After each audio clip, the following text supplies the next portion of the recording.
in 2014, I had a really engaging and exciting brief. I was looking after a first-time property purchaser, and he was a first-time investor as well. So living at home, rent vesting, and his budget was great. It was enough to get perhaps a villa unit in a really good location, and I was feeling completely protective of him because of his age and his vulnerability.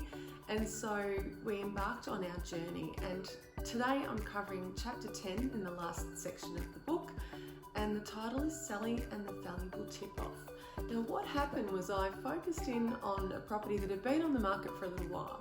Doesn't necessarily mean there's something wrong with it, but it means that you should ask more questions and find out why it hasn't sold.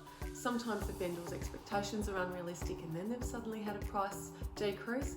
Other times there might be something fundamentally wrong with the property. So I inspected it, it looked great.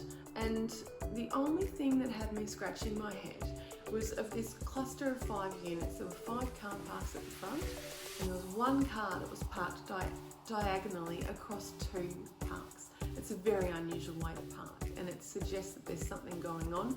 Maybe it's neighbourhood wars, or maybe we're dealing with a car that's been dumped. But whatever the situation was, it had me scratching my head. So I called a property manager in the area that I knew very well, and I knew she'd be familiar with the block. And I said, "Hey Sally, do you know anything about this block?" And she said, "Yeah, I do.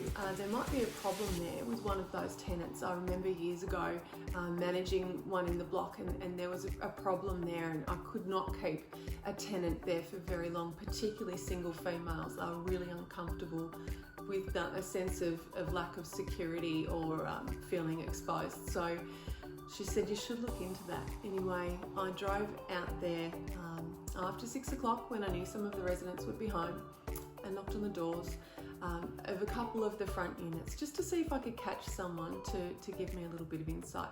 As it turned out, there was an issue in the block. There was a resident who owned one of the units and was very tough to live with. There were violence issues, there were police call-outs. It was a domestic situation that was not very pleasant at all.